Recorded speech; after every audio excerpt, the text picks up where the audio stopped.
আমার মিষ্টি বন্ধুরা, তোমরা সবাই কেমন আছো? আশা করি তোমরা ভালো আছো।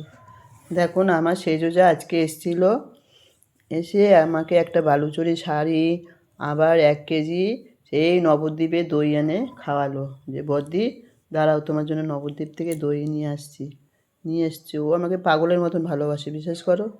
জানো, আজ জন্মে কোনো বোন ছিল, এতটা ভালোবাসা পাবো শ্বশুরবাড়ির তরফ থেকে, মানে এটা মেয়েদের ভাগ্য।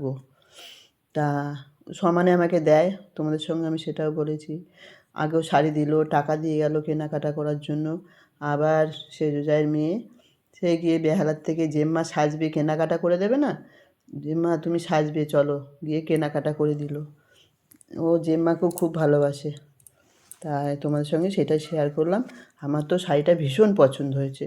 ও আমার জন্য যা নিয়েছে ওর জন্য তাই নিয়েছে, একই দুজনের জন্য বালুচরী শাড়ি নিয়েছে, এক কালার, এক ডিজাইন সেম নিয়েছে।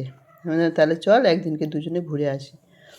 তা তোমাদের কেমন লাগলো বন্ধুরা যদি জানাও, তাহলে আমার জায়ের খুব ভালো লাগবে যে আমার বন্ধুদেরও পছন্দ হয়েছে শাড়িটা। তোমরা একটু কমেন্টে জানিও প্লিজ। তাহলে চলো, টাটা, আবার পরে দেখা হবে।